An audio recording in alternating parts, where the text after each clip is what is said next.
Hey, it's Adam Grant from Work Life, a podcast from TED. This episode is brought to you by Freshworks. Freshworks believes that complexity is the enemy of efficiency. So stop wrestling with bloated, expensive service software that takes forever to implement an update, where ROI is someday, not today. You've been overcharged and underserved for way too long.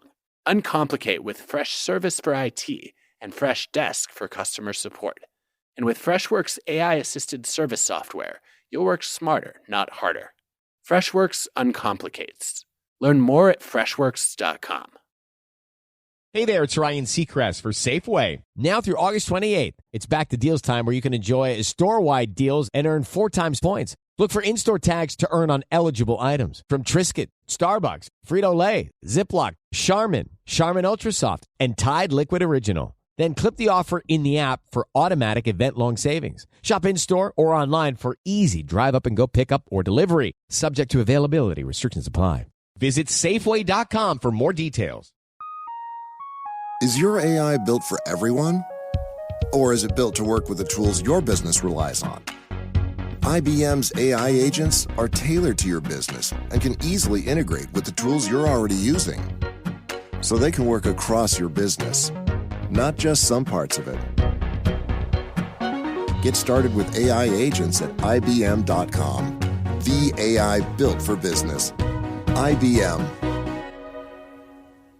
If your dog could talk, they'd beg for Ollie. The full-body tail wag, the excited little hops, the big, goofy grin, that's the Ollie effect. Ollie delivers clean, fresh nutrition in 5 drool-worthy flavors, even for the pickiest eaters. Made in U.S. kitchens with high-quality, human-grade ingredients, Ollie's food contains no fillers, no preservatives, just real food. Just fill out Ollie's 30-second quiz and they'll create a customized meal plan based on your pup's weight, activity level, and other health info. Dogs deserve the best, and that means fresh, healthy food. Head to ollie.com/healthypup, tell them about your dog, and use code HEALTHYPUP to get 60% off your welcome kit when you subscribe today. Plus, they offer a happiness guarantee on the first box, so if you're not completely satisfied, you'll get your money back. That's OLLIE.com/healthypup and enter code HEALTHYPUP to get 60% off your first box. In 3, 2. Try that again with the volume up. In 3, 2.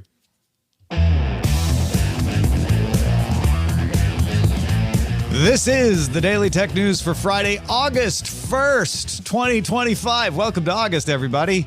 We tell you what you need to know, follow up on the context of these stories, and help each other understand.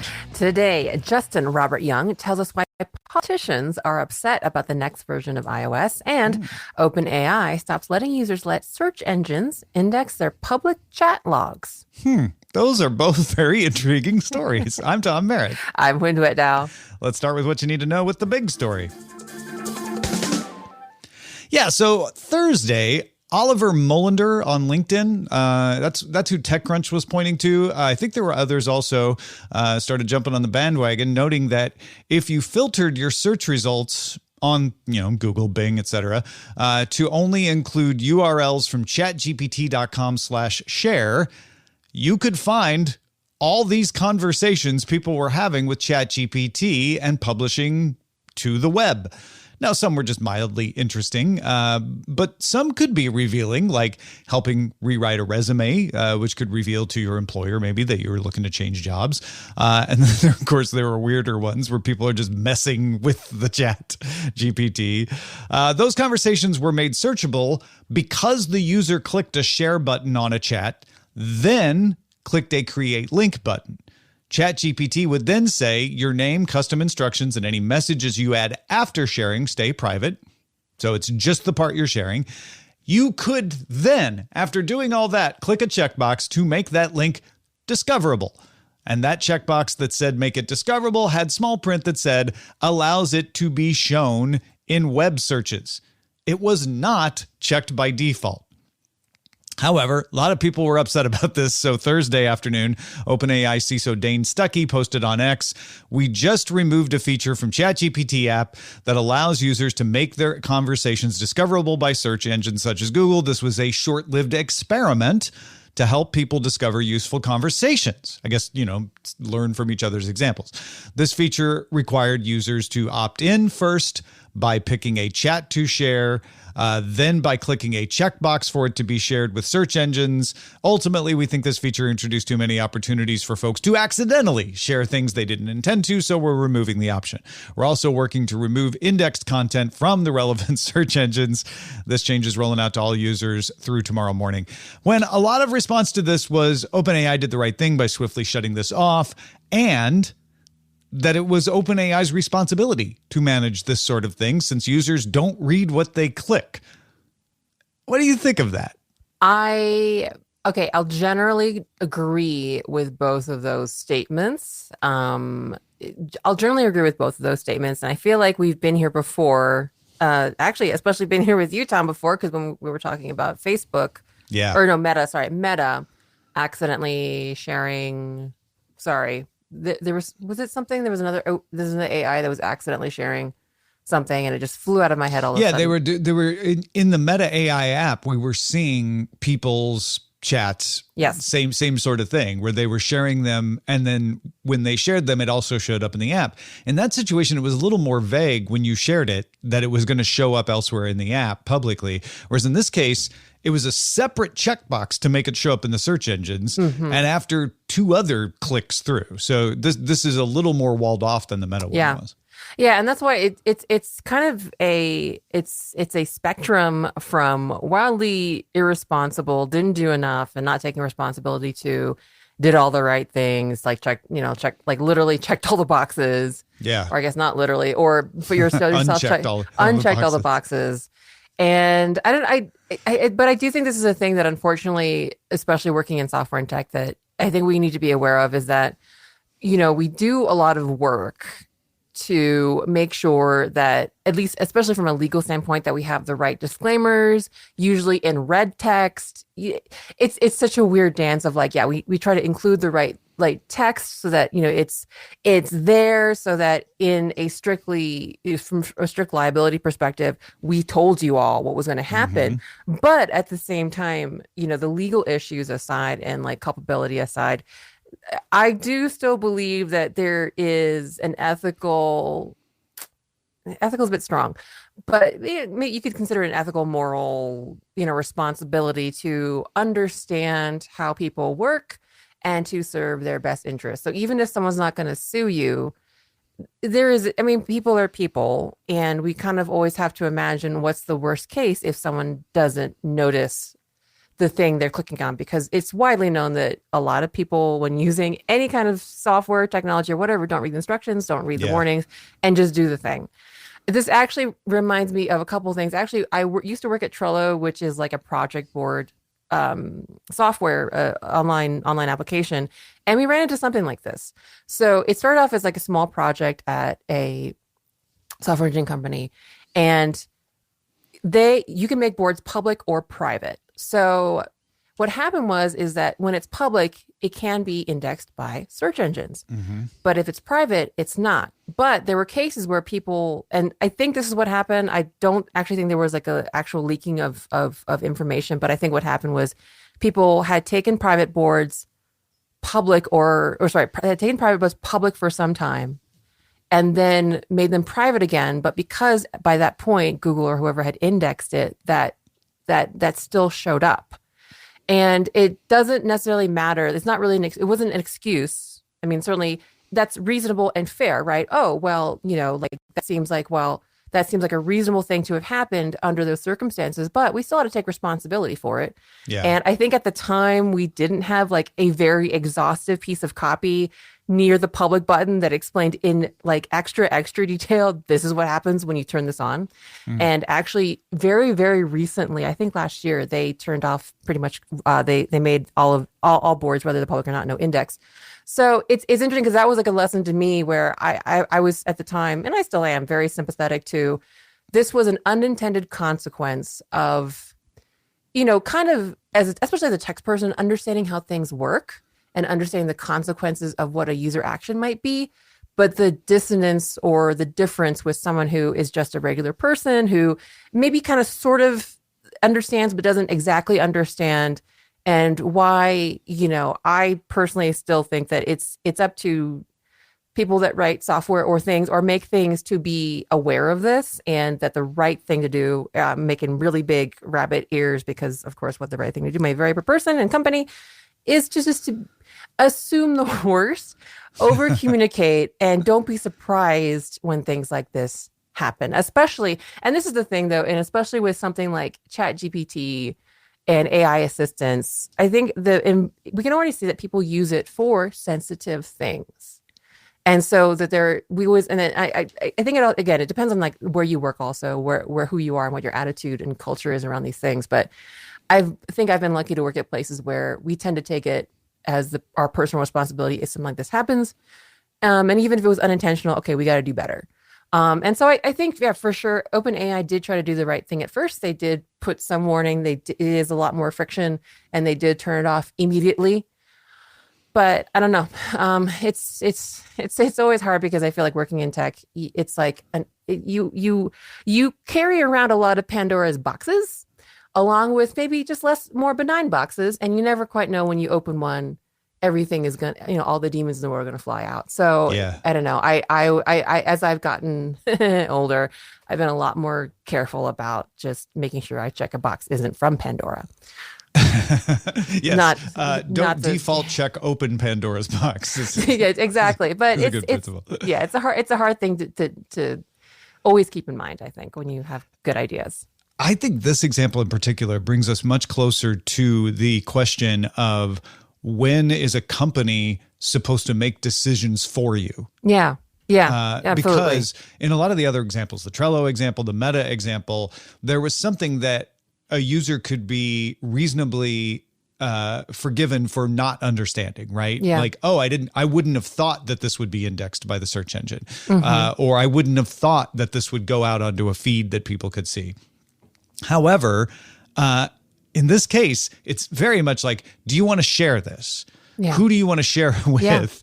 Yeah. And then they gave you the option to make it indexable on search. And so the only thing that the user might not reasonably understand is the implications of their action, right? Yeah. You could clearly see it was discoverable in search. You had to take an action to check that to make it discoverable. Maybe there was some room for misunderstanding of like, well, I meant discoverable by the people I was sharing the link with and not by all search engines, maybe. But it really comes up right against, like, they kind of did almost everything you could think of to say, if you want to do this, you can. And now they're saying, well, now you can't do it. Now, I don't think it's super important for people to be able to share their chat logs on search engines, right? It's not like, oh my gosh, it's a horrible thing to take away. But it does kind of rub me the wrong way that, like, well, because people couldn't be bothered to use the tool responsibly, now nobody can have it. Yeah, no, that's a really fair point, and I like that distinction of like whose responsibility is it, or is it that the company needs to tell you what not to do because you can't be trusted? And that's a really fair point.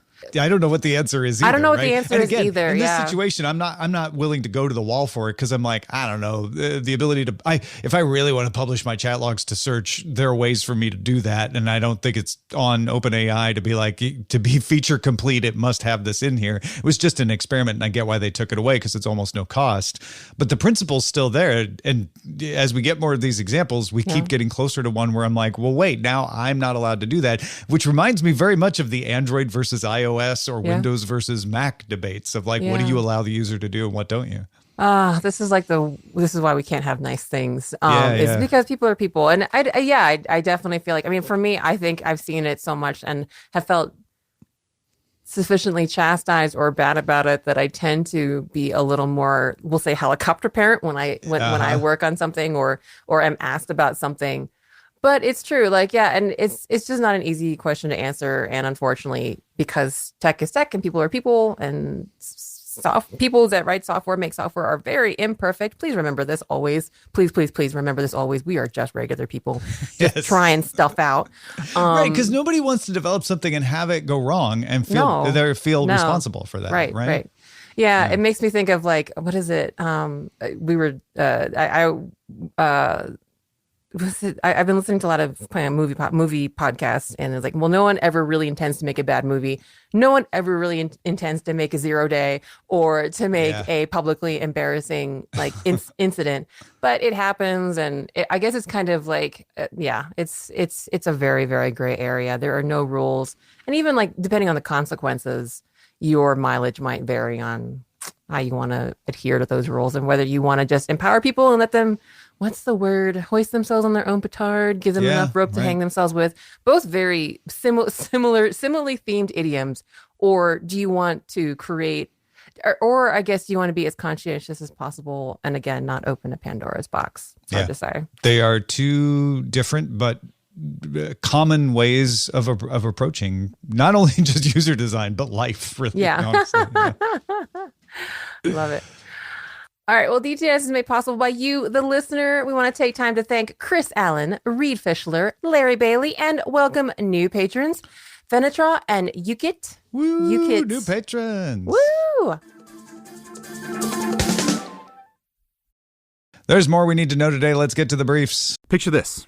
You're in the garage, hands covered in grease, just finished up tuning your engine with a part you found on eBay, and you realize, you know what? I could also use new brakes. So where do you go next? Back to eBay. You can find anything there. It's unreal. Wipers, headlights, even cold air intakes. It's all there. And you've got eBay Guaranteed Fit. You order a part, and if it doesn't fit, send it back. Simple as that. Look, DIY fixes can be major. Doesn't matter if it's just maintenance or a major mod. You got it, especially when things are guaranteed to fit. So when you dive into your next car project, start with eBay. All the parts you need at prices you'll love. Guaranteed to fit every time. eBay. Things people love. Hey there, it's Ryan Seacrest for Safeway. Now through August 28th, it's back to deals time where you can enjoy store-wide deals and earn 4 times points. Look for in-store tags to earn on eligible items from Triscuit, Starbucks, Frito-Lay, Ziploc, Charmin Ultra Soft, and Tide Liquid Original. Then clip the offer in the app for automatic event-long savings. Shop in-store or online for easy drive-up-and-go pickup or delivery. Subject to availability. Restrictions apply. Visit Safeway.com for more details. Hi, this is Joe from Vanta. In today's digital world, compliance regulations are changing constantly, and earning customer trust has never mattered more. Vanta helps companies get compliant fast and stay secure with the most advanced AI, automation, and continuous monitoring out there. So whether you're a startup going for your first SOC 2 or ISO 27001, or a growing enterprise managing vendor risk, Vanta makes it quick, easy, and scalable. And I'm not just saying that because I work here. Get started at Vanta.com. Is your AI built for everyone? Or is it built to work with the tools your business relies on? IBM's AI agents are tailored to your business and can easily integrate with the tools you're already using. So they can work across your business, not just some parts of it. Get started with AI agents at IBM.com. The AI built for business. IBM. Epic views, waterfall mists, summit sunsets. It's all better outside. And with All Trails, you can discover the best of nature with over 450,000 trails around the world. Download the free app today and find your next adventure. Well, Google DeepMind introduced Gemini 2.5 DeepThink on Friday. Google says it is the most advanced reasoning model it has released. It responds to queries by tasking multiple agents to respond in parallel and then choosing the best one. It's Google's first public multi-agent model.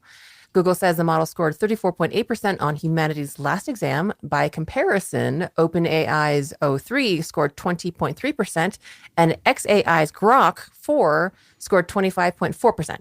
It's also outperformed other models on the Live Code Bench 6 test. Multi-agent models like this are more expensive to run, so Google is only making it available to folks who pay $250 a month for Google Ultra.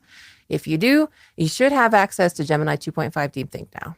Yeah, two takeaways for me here is Google definitely, with their code red a while ago, has caught up. They are in this race.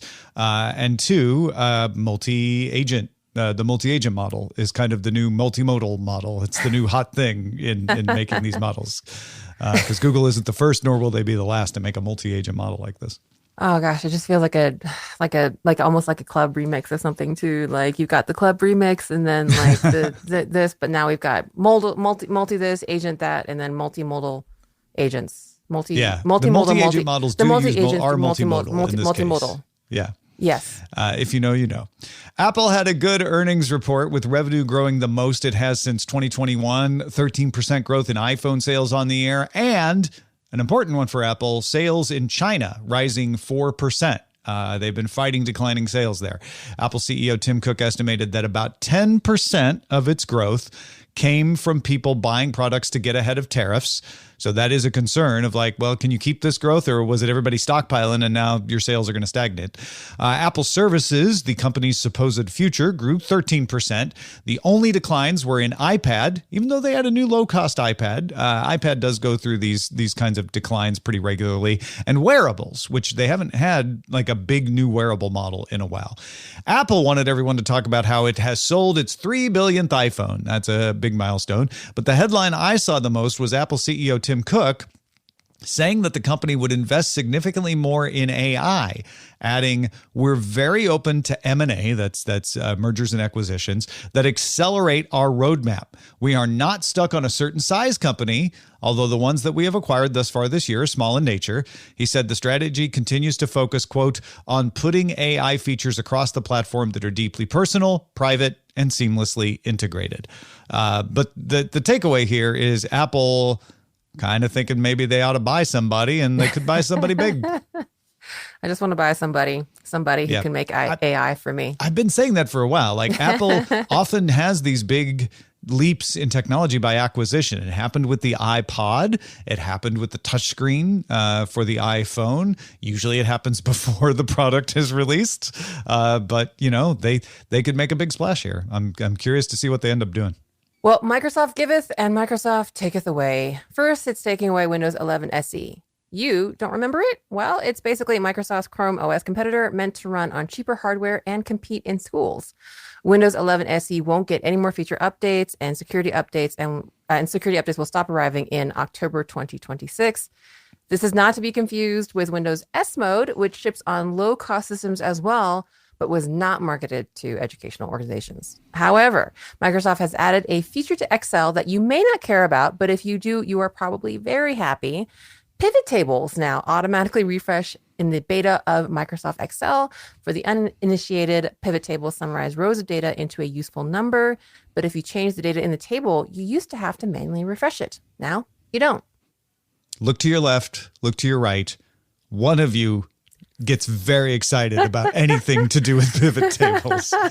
This shot to the top of our subreddit, by the way. I love because that. People are like, oh my gosh, thank goodness. I'm so tired of forgetting to manually refresh my pivot table and then all my data is wrong. And yeah, so it's kind of a big one. I have definitely heard that in my life. So congratulations, everybody. I'm genuinely happy for you. Brilliant Labs has launched a pair of smart glasses called Halo.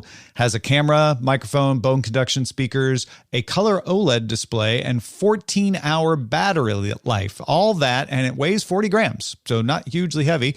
Kind of looks like a stylish pair of glasses. The display projects into your peripheral vision, which is an interesting take. Halo can talk to Brilliant Labs' Noah smart assistant, which is aware of what you're seeing and all of that. Also has an agent called Narrative that claims to be able to do things like remember people's names. So when you see them, it can tell you who they are, even details of previous conversations if you've recorded them. You can pre-order Halo now for $299, shipping in November.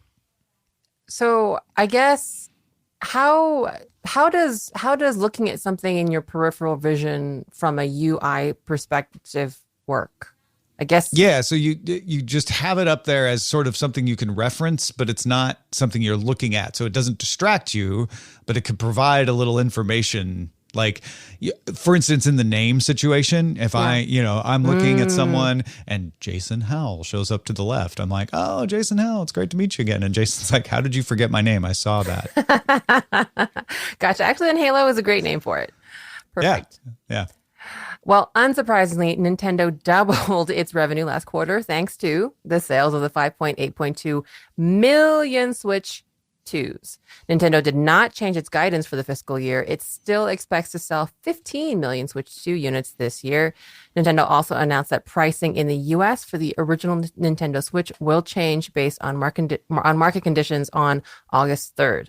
Certain Switch accessories may also see an adjustment. Pricing for the Switch 2 will remain unchanged. Yep. So Switch 2 not going up. So no. Yeah. I want to say up front, I do not have this story backward.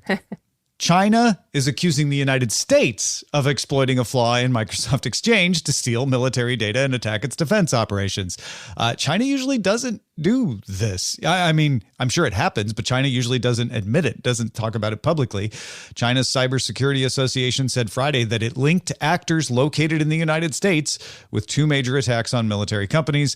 The attackers reportedly had access to servers at one company for up to a year. All right, well, in Reddit's Q2 2025 shareholder letter, CEO Steve Huffman said the company is concentrating its resources on, quote, making Reddit a go-to search engine. This followed a lot of talk about how important human voices are and citing survey results that showed some questions can only be answered by humans. Good luck with that. Google lost its appeal against an order from the Epic Games lawsuit, which would require the company to lift restrictions on developers from being listed in the Play Store if they also operate a third-party app store or include alternate billing systems. This is just an update that says Google lost its last defense, so they're going to have to do this now. Woo! Sorry. Obviously, unabashedly supportive of this. Yay! Yeah. All right. Well, TikTok launched a new version of its app called TikTok Pro in Germany, Portugal, and Spain. Users of the app can earn virtual sunshine by doing things like inviting users to the app or interacting with charity-related content. The sunshine can then be given to a charity, and TikTok will make a donation to it. TikTok Pro has most of the same content as regular TikTok, but no live streams, shopping, features, or ads. It's still kind of interesting that it's called Pro. Maybe this is an English they're going thing. to pivot this to something else at some point, right? Because it sounds very bad pun intended, very sunny and like altruistic and this is kind of cute. But it's called Pro, which doesn't usually connect with charity. Not TikTok sunshine or TikTok giving or like, okay. I noticed that too. All right, well, those are the essentials for today. Let's dive a little deeper on an unexpected effect of the iOS 26 public preview. iOS 26 is the next version of the iPhone operating system, expected to arrive on phones probably sometime in September. But among many of the features coming to iOS 26, one's getting a lot of attention this week. It's one that adds filters to the Messages app. That's, of course, the app that handles text messages. And by default, this feature will filter messages into your main inbox. If you like them, you know who they're from, the system knows you want them. There are also a few new subsections, including transactions, promotions, spam, and something called unknown senders. In other words, it doesn't fit in any of the other categories. And this is something that is from someone that's not in your contacts list and you have not previously approved. Now, iOS 26 doesn't arrive until September-ish, as I said, but everyone can play around with it now, as earlier this week, Apple released its public preview. So it's getting more attention. And that's why politicians are suddenly worried. So, of course, I had to bring on Justin Robert Young, our friend from Politics, to explain the political side of this. Justin, thanks for talking to us about this. Always a pleasure, Tom. Of course. There was a letter that caused some stir in the political world yesterday. Who was it from? What was it about? The Republican National Senatorial Committee, which is the arm that raises money and helps direct operations for senatorial candidates that are on the Republican side. They wrote a letter that says this could be a net loss per cycle of anywhere between $50 and $500 million per cycle, because now Apple has created this system where political text messages are going to go without an alert, without a badge, without an icon, into this unknown folder. Because it's coming from a number that's not in your contacts list. Yes. And probably most people won't go to the effort of either turning this off in their settings or making sure to flag political messages as, yes, that one's okay. Don't send it to unknown senders. Well, there does seem to be a bit of a back and forth on whether or not this is going to be totally opt-in. Michael D. Cohen, who writes for 24 Site News and is a regular on my program, says that this is an opt-in situation, that you do need to hit a few buttons before this would be the case. But the worry is that this, if it is just by default in the future, you have now totally taken out the legs of small dollar fundraising, which has become a bigger and bigger part of how campaigns make their money. If I can just give you a few stats here, 70% of small dollar donations, which used to be things like sending it in the mail or doing stuff like that. Now it is all smartphones. 70% fully are you clicking a link, largely from text messages. 60% of all US smartphones are iPhones. So this is a huge chunk of the pie, which is how the NRNC got that number. So yeah, on the default side of things, it sounds like there's a little confusion amongst people reporting on this. I've seen Tom's Hardware say, like, this thing's off, you have to go turn it on. And I've seen Apple Insiders say, like, no, this thing's on. I have a feeling that it has changed over the course of the development of iOS 26, which is why we're getting these conflicting ideas. And of course, now is a chance for everybody to weigh in and try to pressure Apple whether to have this thing on by default or off by default. But there's a lot of money at stake there that you just explained why they would care. And this is not just a Republican issue. The Republican Senatorial Committee put out this memo, but I think that probably speaks more to the fact that the Republican side right now is a little bit more active than the Democratic side is, because this affects everybody in the political world. It affects campaigns. It affects super PACs. It affects other committees that are just there to operate for various different causes. And it even affects polling, which has actually found a little bit of a lane where people have a little bit more time to respond to polls if it shows up in their text message inbox, as they continually try to replace landlines, which used to be the gold standard. And now that might be totally gone. Yeah. I think there's also a lot of confusion over this being anti-spam versus not spam. I understand why the NSRC would say it's spam because that helps their case, but there is a spam folder. There is a spam identification of messages going on that will put things in a spam folder. Political messages are not supposed to be filtered as spam. And I don't think Apple intends to do them. It's the unknown senders of like, well, you don't know this number. And I guess the other trick here is if people turn on unknown senders, but do want to get these messages from whatever political party, the contact number might change, and often does, in which case it would be a game of cat and mouse to try to get them to continue to look at them. I think it will fundamentally change some of the operations and strategy that people have when they try to get you into the funnel so you can donate. If you genuinely care about a cause or a candidate, they might ask you to, have some easy way that you recognize by way of iOS that this is a number that you like, or they might ask you to respond to something before you click a link. Let me just give you a sense, though, of make sure to smash that mark sender is known. Yes. No, I think I also, in thinking through this, wonder whether or not apps are just going to become a bigger deal, that maybe the push will be, hey, look, you need to get on, so one of these various fundraising platform apps. WinRed is the blessed one for Republicans. ActBlue, although it's in a bit of a flux right now, has been the blessed platform for Democrats. Maybe you just put an app out and you say, look, make sure you turn on notifications because this is how we're going to get this information to you. I want to give you a sense, though, of why users are going to be happy about this probably being the most aggressive thing, that they want to take the nuclear option when it comes to these messages. All right. 2022. This was the midterms for Joe Biden's administration. 15 billion political texts were sent. There's no final numbers yet for last year's election, but basic estimates have it at 3 times as many. So 45 million texts that were sent. 45 billion texts that were sent during that cycle.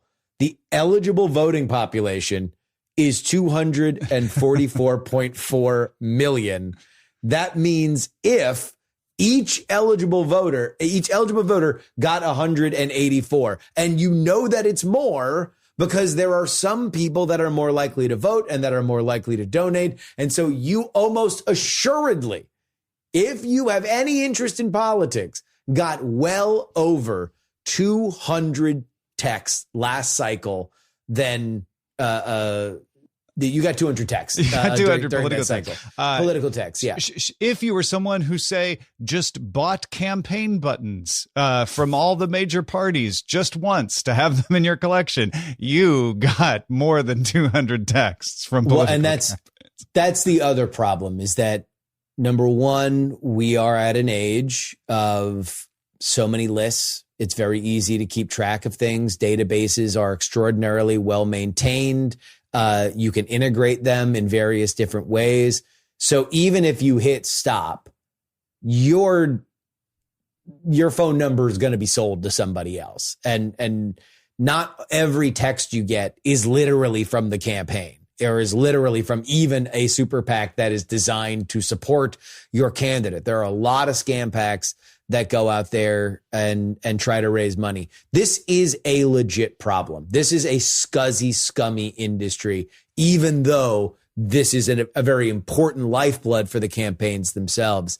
And they're going to have to figure out how to do this. And it's going to be interesting to see whether or not, when the operating system does actually hit everybody's phones, whether or not it is opt-in or opt-out. Yeah. Well, it'll be interesting to track that in the beta and see what happens at the end.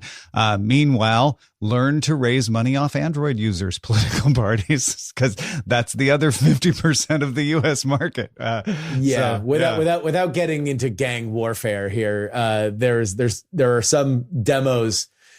Let's just say discretionary income on iPhone users is higher than it's Android just that is a users. demographic fact, but there's also WhatsApp. There's other segments. I mean, they have spam problems that are beyond. I mean, that's like a mutant level spam problems on anything that is specifically online only, that doesn't have to deal with the SMS regulations. Like, you just have God knows what that's happening there. Well, Justin, thanks for bringing this to our attention and helping us understand it. If folks want to find out more about politics and follow what you do, where should they go? Politics, wherever you find podcasts. Kamala Harris does it. You should too. Yeah, apparently under an assumed name, though. That's Justin's running bit, because he keeps saying she should do something and then she does it the next day. So he's like, she must be reading my Substack. Oh my goodness. Sorry for Android users for throwing you under the bus there. I mean, like, we gotta get a win. And so this is so fascinating to me because it feels so related to the first story. And I feel like, the first story might have had some kind of, like, if we wanted to talk like D&D alignments, had like a kind of like chaotic neutral vibe. This has like a bit of either a lawful evil or a lawful good or a lawful, I don't know, lawful neutral vibe. And it's so fascinating because I think, it does seem that Apple is trying to seriously weigh the unintended but very real impacts in a multitude, like multi-directional. God, this is so fascinating. Yeah. And there's going to be no perfect answer for anyone because. Do you have a bet? Is it on by default or not when the final release hits? Off by default. You think off by default? I'm going to go off by default then, just so we have stakes. Okay, we have stakes. All right. So. Folks, we promise not to send you 200 text messages to ask you to support the show. We just say patreon.com/DTNS or go to our store. We have a cool little soda glass with Len Peralta's DTNS logo on it. There's all kinds of cool stuff there. Go check it out. dailytechnewsshow.com/store.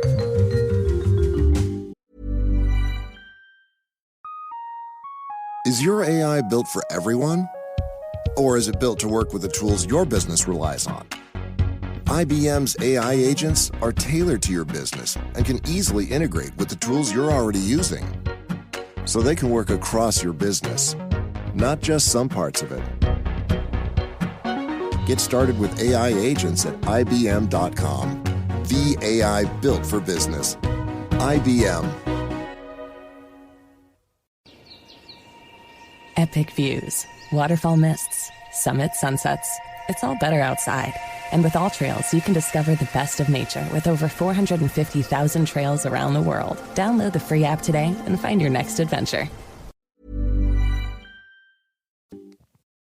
We end every episode of DTNS with some shared wisdom. Today, Andre is helping us understand. Yes, Andre wrote in response to yesterday's show on Patreon, slush ropes. Yes. The style of exercise is called rope flow. I bought some heavy ropes from her online. They are great to train with. I highly recommend them.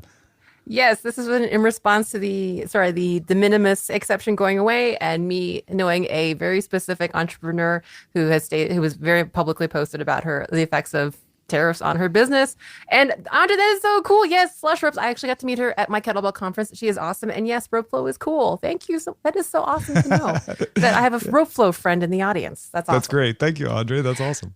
All right. Well, what are you thinking about? Do you have some insight? Share it with us. Feedback at dailytechnewsshow.com. Big thanks to Justin Robert Young and to Andre for contributing to today's show. Thank you for being along for Daily Tech News Show. You can keep us in business by becoming a patron. Patreon.com/DTNS.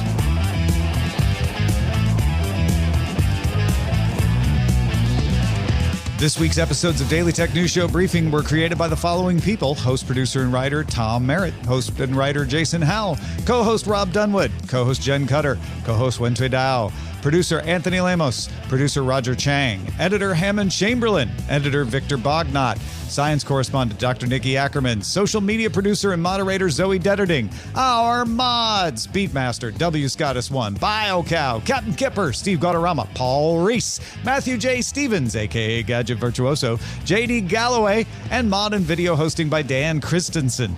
Music provided by Martin Bell and Dan Luters. Art by Len Peralta. Acast ad support from Tatiana Matias. Patreon support from Bobby Wagner. Our guests this week included Jason Kebler, Andy Beach, and Justin Robert Young. And thanks to all our patrons who make the show possible. This show is part of the Frog Pants Network. Get more at frogpants.com. Diamond Club hopes you have enjoyed this program.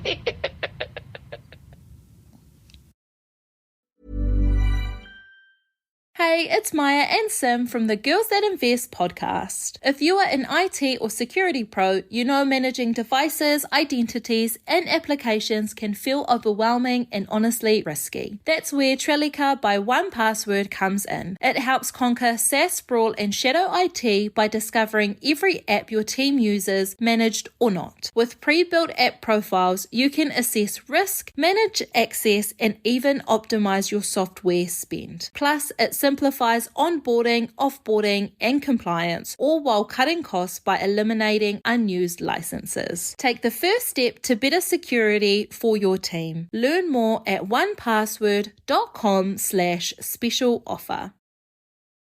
Banking with Capital One helps you keep more money in your wallet with no fees or minimums on checking accounts and no overdraft fees. Just ask the Capital One bank guy. It's pretty much all he talks about, in a good way. He'd also tell you that this podcast is his favorite podcast, too. Aw, really? Thanks, Capital One bank guy. What's in your wallet? Terms apply. See CapitalOne.com/bank. Capital One N.A. member FDIC.